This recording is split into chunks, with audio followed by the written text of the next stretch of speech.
I finally found someplace I hate even more than caves. That's a first. Over there. We must do something. Maker. Still standing. That's... Oh.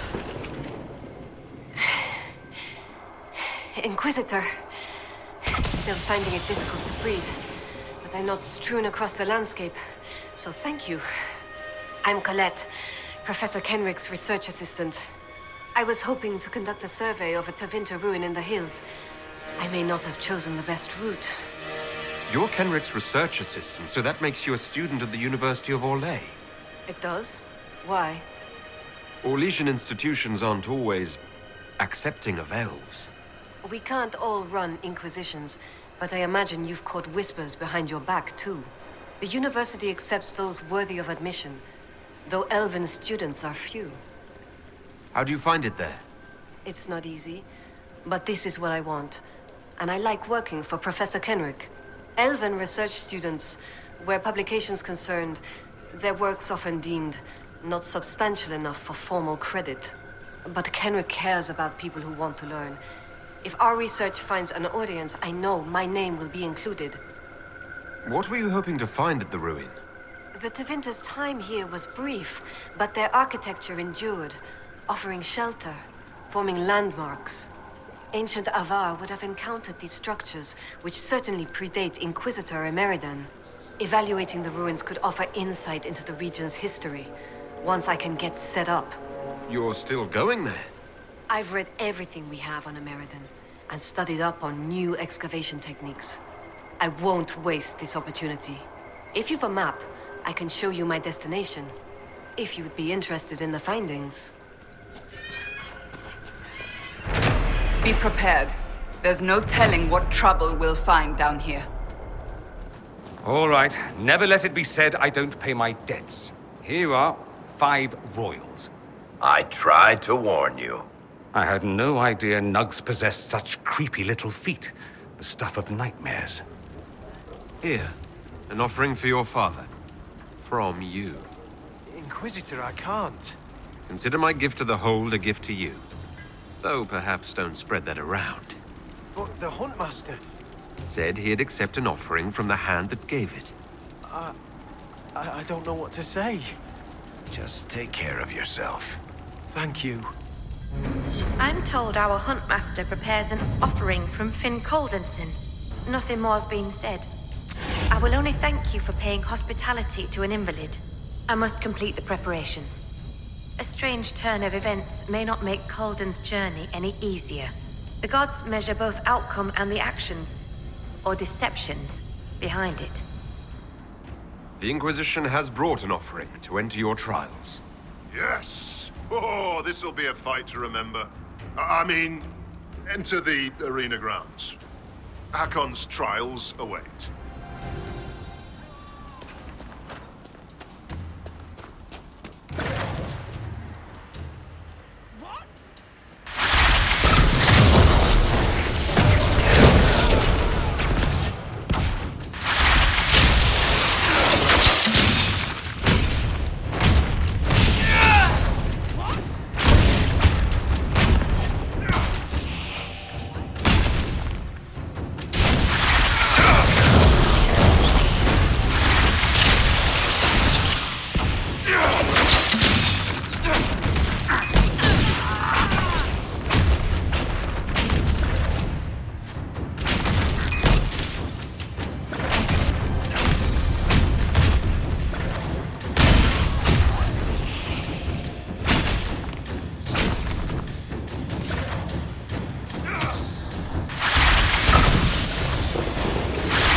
fight, that maneuver. Well, you saw. Well fought, Inquisitor. Do you run this arena? I do. I'm called HAKKON Felsen. I prepare warriors for the gods. Truly, I drill it into young heads that no one's born knowing how the axe swings or the arrow flies. What do you mean, prepare your warriors for the gods? As we train, the gods see us become worthy. Worthy of what? A second strength when you most need it. A glimpse that spots a blade at your heart. Warriors must show their will for these gifts, and the will for practice. Your earlier judgment of the Seekers was unfair, Dorian. Oh? Were they not responsible for keeping peace with the mages? And what would you say if one judged Tevinter solely on the actions of some of its magisters and slavers? Yes, let us dismiss your homeland as not having a single redeeming quality. The Seekers failed, without question, but the situation was complex, and you well know it. Someone's used these bones in a spell. Were the jaws of HAKKON casting a ward? It could be blood magic. Let's look for any more skulls. I'm shocked I've never seen this plant before. It's so melodramatic, half the Magisterium should be growing it. Look at the ground. Someone fought a beast here. It could be the Avvar bear. There's no corpse. The bear must be nearby.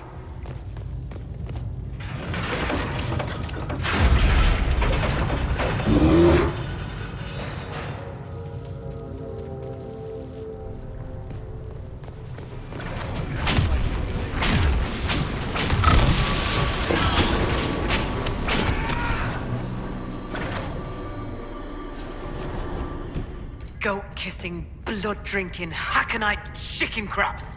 Thank you, Inquisitor. Stórvakkr has returned. My hunters saw what you and she did to the Hakkonites who held her. In trapping Stórvakkr, the jaws of HAKKON broke their peace oath with Stonebear Hold. Our blades are yours. I assume your bear is all right after whatever they were going to do to her. She is fine.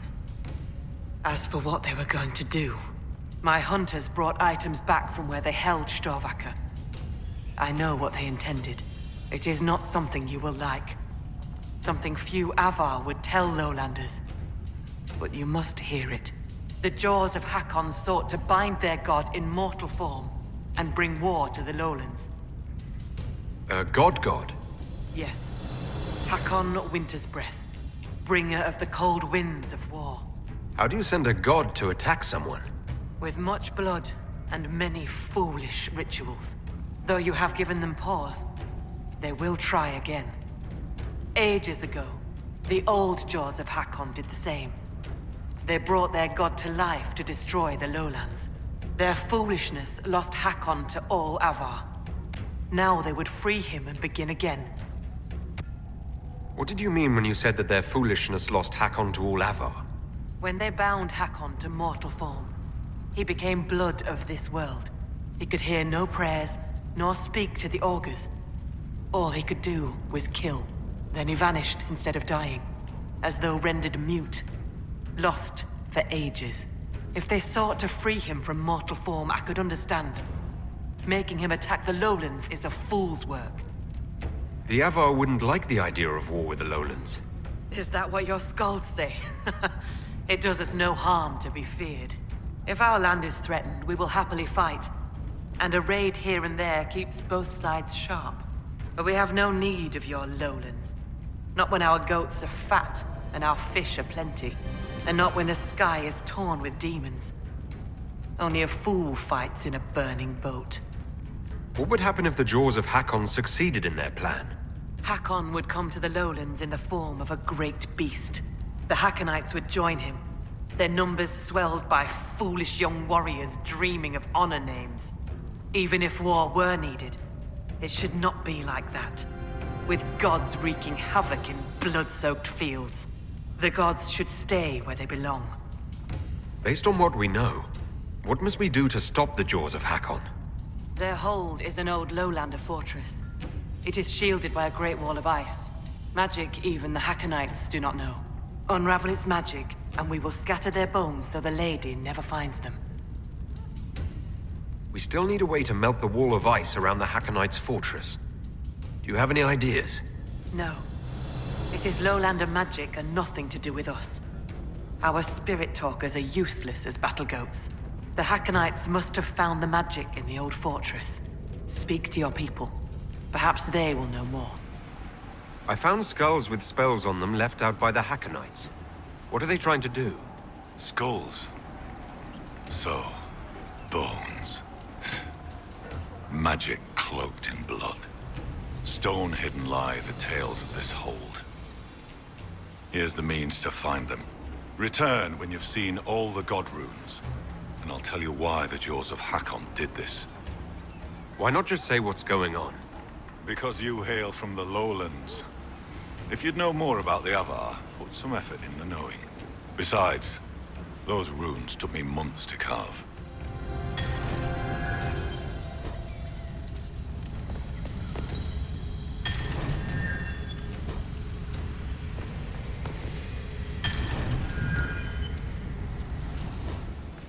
I found all the Veilfire runes around the village. What did you take as the purpose of the tale? It was about your gods returning, but in different forms. One of our oldest stories. Taught to us as children by the Skalds. Mountains crack, forests burn. The gods change and die. HAKKON's followers want him alive as he was. They will not let him die and return as he should. The blood magic was to hide the jaws of HAKKON's deed from other gods. They have powerful magic. Why are the Jaws of HAKKON afraid of other spirits? The Jaws of HAKKON turn their backs on all other gods that ever helped their hold. It is not fear that drives them. They hide their deeds from shame. Inquisition soldiers. We should help them. Inquisitor. Thank you, sir. Lieutenant Farrow, sir. We've beaten back those HAKKONITE bastards. My men and I will hold here. The HAKKONITES along the river still pose a threat. After this last battle, we need time to fortify and regroup. What's the situation along the river? Between the HAKKONITES and the wildlife, this isn't the easiest place to maintain a presence. The river's the best way for the Inquisition to send supplies from Skyhold. Or it would be if we could travel safely along it. The HAKKONITEs set up camps near the banks, and they attack anyone who gets within view. That will be all, Lieutenant.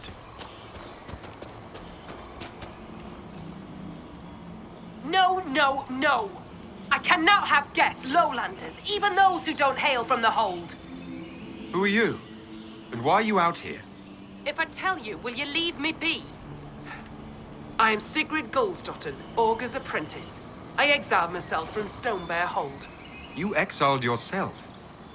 Aye, I did. And my tongue will say no more on that. These HAKKONITEs seem little more than thugs. Even in the middle of nowhere, we find fanatics. Lucky us. We've done what we can here. Inquisition presence should help keep the area safe. Safer than it was, at least. The HAKKONITEs were pushed back from the river. That will put minds at ease, sir. I'll arrange patrols for the area. It's no Imperial highway, but we'll see people along as safely as we can. Cassandra, my mother has a friend who's a Pentagast. Perhaps you know of him. The Pentagasts are a large clan, Dorian. I cannot know them all, nor would I want to. Enormously fat man. 3 chins, 4 mansions, 5 ways to sell you out, as mother liked to say. Oh, I do know him. Cousin Lauren, with the wandering hands. I met a mage in the woods who said she used to be an Augur's apprentice. Sigrid Gulsdotten. She left the hold when I told her she must release her teacher. Aren't you her teacher? She might have heeded me if I were. Oh, perhaps not. It's time the spirit in her was free. She's an abomination? Every mage in the hold is made one with the gods till they're strong enough. I thought Sigrid strong enough. Exile was her own notion. Why did Sigrid go into exile? Sigrid built an altar by the shore for her rite of thanksgiving. A ritual to part her from her teacher. Sigrid claims her offering was spurned by the gods. The spirit remains with her when she's taken to exile. This is the place the Augur said that mage, Sigrid, tried and failed to release her spirit. Looks like the tools for her ritual are still here. A skinned bird and a bundle of incense. Offerings for this mage's ritual. Why are they still here? Good question. Scorch marks, left by some kind of interrupted spell. Perhaps the ritual was never completed. Vial of lyrium. If you don't know what you're doing, it takes a lot of energy to banish a spirit. Then why is the vial still full? The augur told me why you're here. That Chatterjay! What business is it of his to tell that to a lowlander? About the ritual you were performing, Sigrid. I had to burn a proper offering, then let my guiding spirit free. I made the offering, the gods did not accept. I found a bird and incense by the altar. They weren't burnt at all. I brought more than I needed. When I fled, I left everything. You would have needed to take the lyrium at the start of the ritual, not the end. Aye. And so? The vial I found was full. Do you accuse me, stranger? I'd just like to help another mage, if you need it. Will you understand? I hear lowlander mages see the gods differently. I made no offering. I prepared. I began the spell to release the spirit here with me. And? I could not do it. I have no close companions in the hold, no kin. I cannot lose my only friend. It would be hard to let go of such unique friendship. It is. Yet I swore an oath. I think the augur knew. All this time he knew I never cast the ritual. It is not right to stay in pity. I will confess to him. It's for the best. Maybe the augur will help you release your spirit friend. I do not need his help. I would ask for his advice. Farewell, Lowlander. Did you see Scout Grandin on your way back? He should be on watch, but he's gone.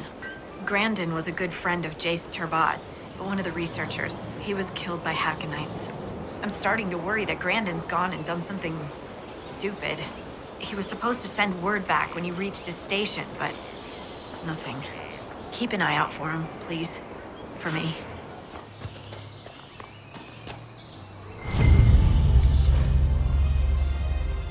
Orders for Grandin. And dead Hakkonites. Impressive that he fought them off alone.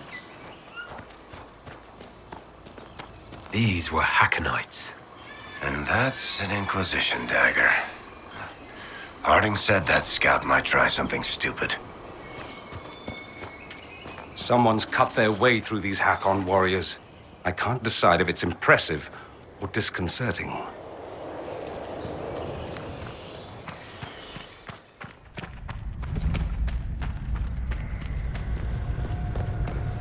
The Inquisition soldier. Grandin? Something doesn't feel right. Inquisitor, I've abandoned my post, haven't I? I had cause, just missing the permission part. Harding told us about your friend, Jace. He was studying at the university. Those HAKKON bastards. Jace wasn't a soldier, he wasn't even armed. After this, he was going to show me Val Royeaux. I've never been. I thought we might... I can't let this happen. I'm sorry, Grandin. I wasn't a soldier either, not before this. I lived in the Circle. Never had the skill for combat spells, so I picked up a sword. I wanted to fight for the Inquisition. The jaws of HAKKON almost ended that, too. I was bleeding out when it saw me. It knows what I know. They will not kill more people. Not like Jace. I will protect them, Inquisitor. This is bad. It doesn't have to be this way. Release Grandin's spirit. Release? The spirit remains because I want it to. I will protect our people. I want to fight, Inquisitor. You're not walking out of here, demon. If you stop me, then I cannot stop them. I won't allow it.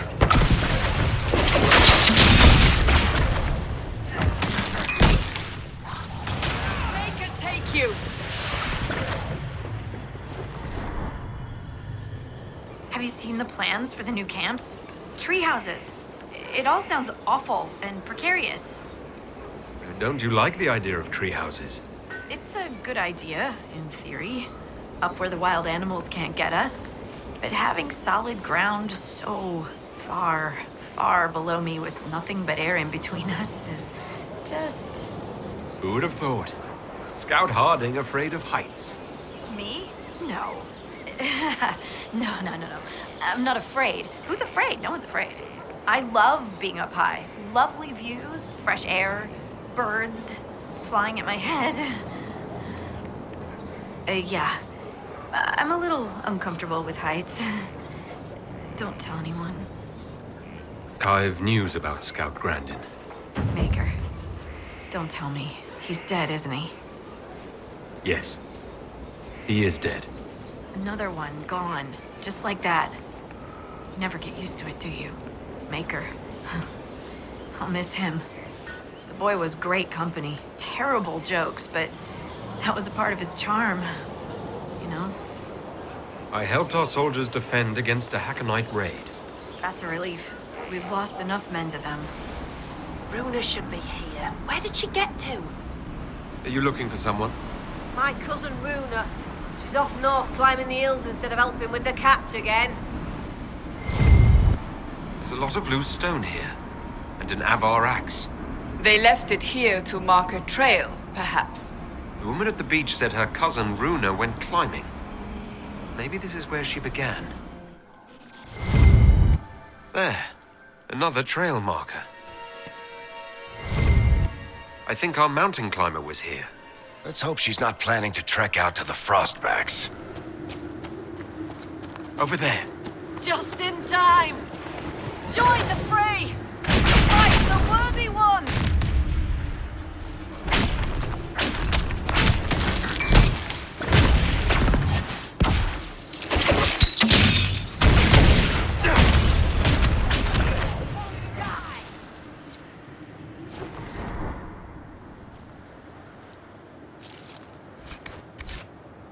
Well fought. I'd heard lowlanders were about. You'd be the Inquisitor, from the hand. Your cousin was looking for you. Oh? Oh! The fishing! I was to help Lena with the fishing. I must make an offering to the gods first. Shall I give your names in the prayer? What's an offering prayer? I've climbed this hill 1,000 times. Today, it was as if a wind from the spirits lifted me.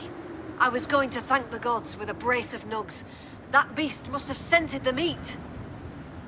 You offer meat to spirits? The Lady of the Skies sends her birds, and Korth Mountain Father sends his wolves and bears. They wouldn't normally hear the prayer of a lowlander, but since you helped in the fight, I'll speak for you. I'd be honored to be mentioned in your offering. The spirits will remember. That generally helps to respect local traditions now and then. A prayer. To spirits. Is this wise? Sometimes a spirit's attention can linger.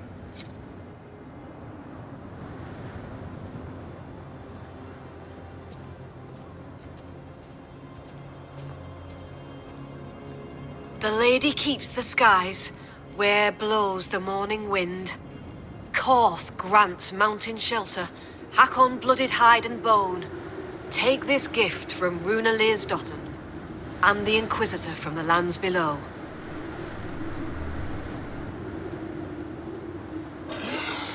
I just felt something. A blessing? That's a good sign. You bring fine luck, Herald. Well, I didn't expect it to just pop up. We've been favored. The gods don't always appear. I'll tell Lena this tale. Perhaps a good story will put a smile on her face. The ancient Imperium did like to leave a mark. I wonder how long they stayed. Was this what Colette was trying to reach? Inquisitor, you may want to see this. Inquisitor, I was going to send word.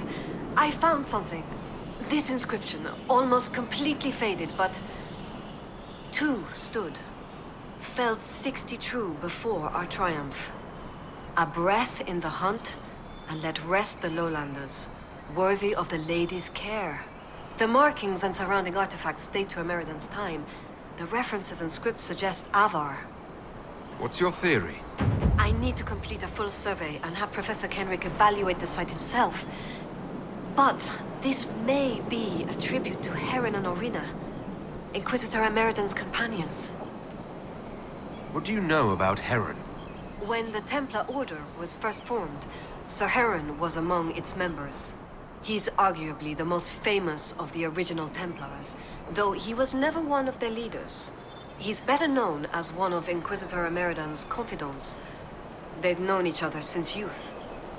So they were close. Friends.